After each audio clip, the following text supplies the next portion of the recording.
Assalamualaikum dan salam sejahtera saya ucapkan kepada Puan Siti Nurhidayah binti Mak Yaakob selaku pensyarah program saya iaitu Falsafah Pendidikan dalam Pendidikan Awal Kanak-kanak HPE 2013. Nama saya Izzatul Yasmin binti Muhammad Datran bernombor metrik KBN 2108100087 dari Kolej Politek Mara Kota Baru.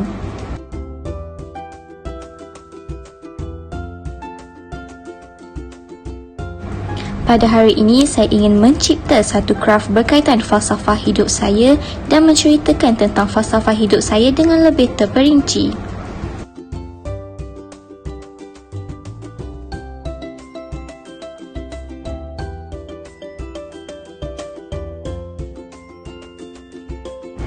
Falsafah hidup adalah ungkapan yang merujuk kepada prinsip, nilai dan idea yang mengatur gaya hidup seseorang dan membimbing tingkah laku seseorang dalam mencari realisasi diri. Falsafah hidup saya ialah jangan sesekali kita meremehkan sesuatu perbuatan baik walau hanya sekadar senyuman. Bahan yang digunakan ialah gunting, gam, marker jangka lukis, batang aiskrim, kertas warna dan juga kotak.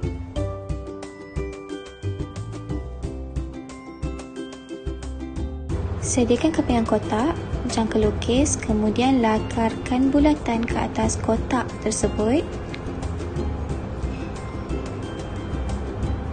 Kemudian kerat mengikut bulatan. Ulang step tadi menggunakan kertas warna dan juga jangka lukis. Guntingkan kertas tersebut mengikut bulatan. Selepas kedua bahagian selesai, gamkan kertas warna ke atas kotak. Sediakan 3 helai kertas warna, kemudian lukis bulatan menggunakan jangka lukis.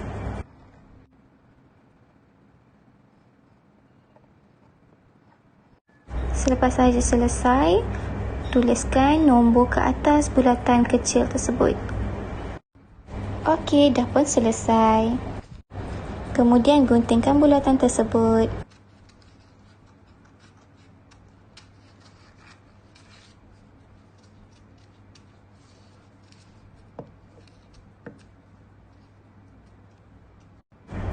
Dah siap. Sediakan batang aiskrim. Tampakkan kertas nombor tersebut ke atas batang aiskrim.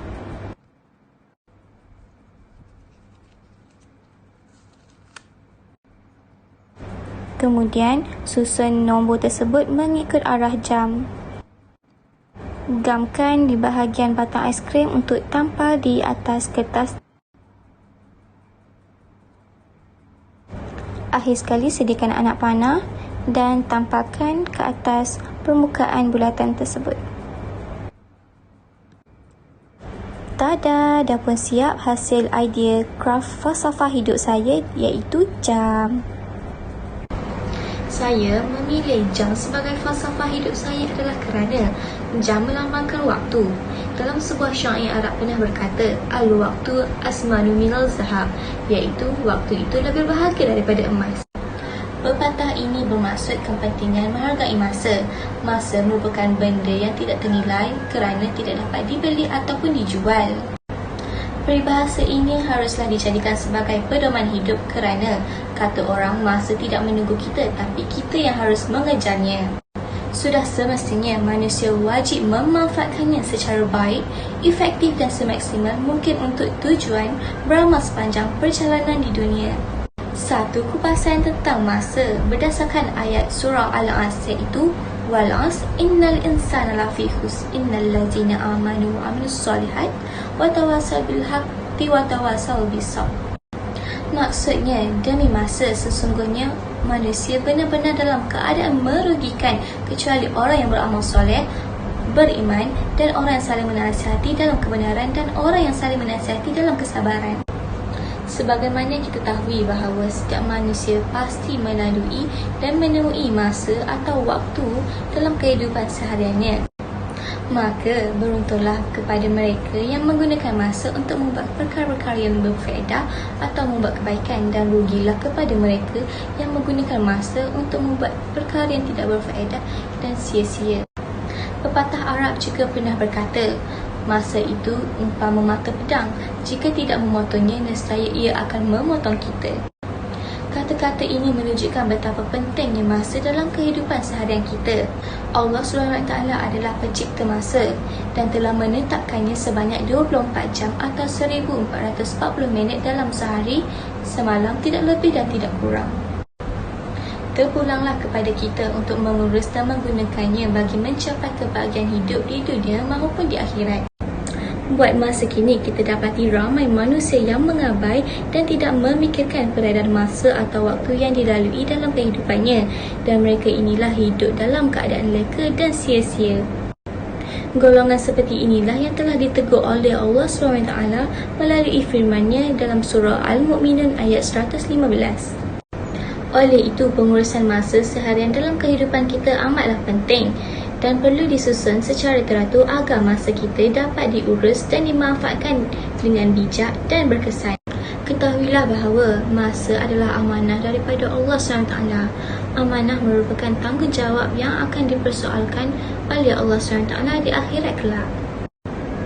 Dalam usaha untuk menguruskan masa dalam kehidupan seharian kita, marilah kita mengamalkan 3 cara sebagai panduan hidup kita. Iaitu, yang pertama, jangan bertangguh dalam melaksanakan hak amanah dan tanggungjawab. Yang kedua, jangan bertangguh dalam melaksanakan amal ibadah. Dan yang ketiga, jangan bertangguh dalam memperjuangkan Islam dan mempertahankan Islam. Pengurusan masa yang berkesan bermaksud bagaimana seseorang itu menguruskan masa dalam kehidupan seharian dengan cara yang terbaik agar dapat menjalani sebuah kehidupan yang teratur, sistematik dan lancar. Pengurusan masa merupakan satu kemahiran yang harus dikuasai oleh setiap individu, sama ada sebagai seorang pelajar, seorang berkerjaya, seorang nelayan maupun seorang suri rumah. Setiap manusia, terutamanya umat Islam, diwajibkan menguruskan masa dengan cara yang paling sempurna, optimal dan berkesan. Oleh itu, terdapat banyak ayat Al-Quran yang menggesa dan menyarankan agar semua umat Islam berbuat demikian.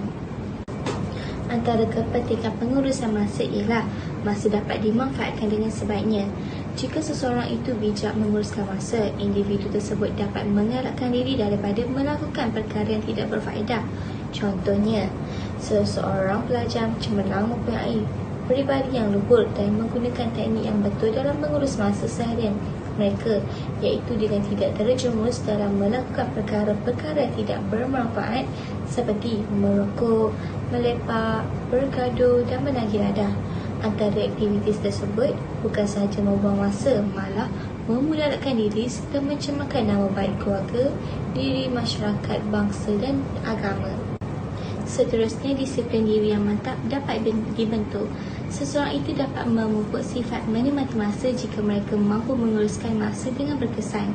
Pembagian masa yang tersusun juga mampu menjadikan seseorang itu patuh pada peraturan yang telah ditetapkan. Sebagai contoh, seseorang pelajar perlu merancang masa dengan betul apabila mereka pulang dari sekolah, seperti menetapkan masa belajar, menyiapkan kerja rumah dan mengulang kaji pelajaran di samping masa untuk beriadah, menonton dan mengaji Al-Quran. Jadualan yang dirancang ini dapat menjadikan pelajar tersebut berupaya menguruskan kehidupannya dengan lebih teratur kerana mereka dapat melaksanakan urusan kehidupan mereka secara teratur.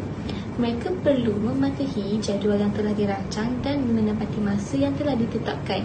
Jika hal ini berlaku, seseorang itu dapat memupuk disiplin diri yang kukuh kerana mereka telah menguruskan masa dengan berkesan. Selain itu, segala urusan kita juga dapat disiapkan dengan lancar apabila kita mengurus masa dengan betul. Pengurusan masa yang berkesan mahu membuatkan kita menyusun aktiviti yang ingin dilakukan dengan cara terancang. Dalam hal ini, ketetapan masa dalam menyiapkan sesuatu tugasan yang diberikan mampu menghasilkan tugasan yang berkualiti. Seseorang yang bijak merancang masa dengan menyiapkan tugasan yang diberikan mengikut durasi masa yang telah ditetapkan. Mereka tidak akan tergesa-gesa melakukan sesuatu pekerjaan jika pembahagian masa telah dibuat secara berjadual. Akhir sekali, dapat mengelakkan diri daripada tekanan. Pada masa yang sama, seseorang itu tidak akan berada dalam keadaan tertekan kerana proses menyiapkan tugasan yang diberikan itu telah dilakukan secara tenang, bukannya disiapkan secara tergesa-gesa. Apabila tempoh tamat hampir tiba, hasilnya tugasan yang diberikan itu akan menjadi lebih berkualiti dan dapat diserahkan mengikut tempoh masa yang ditetapkan. Kesimpulannya, setiap masa yang dilalui hendaklah diatur dengan sebaik mungkin kerana masa yang terlepas tidak akan kembali semula. Berapa banyak masa kita telah bazirkan sebelum ini perlu dihitung semula kerana kita tidak berupaya untuk mengembalikan semula masa yang telah berlalu. Peribahasa ada mengatakan bahawa di mana ada kemahuan, di situ ada jalan. Jadi segala-galanya terpulang kepada diri kita sendiri untuk melakukan perubahan ke arah yang lebih baik.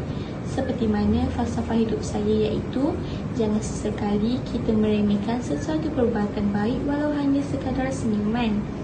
Falsafah hidup saya ini bermaksud buatlah sesuatu kebaikan walaupun hanya sebesar zarah kerana Allah sangat membenci hamba-Nya yang berada dalam keadaan yang melalaikan.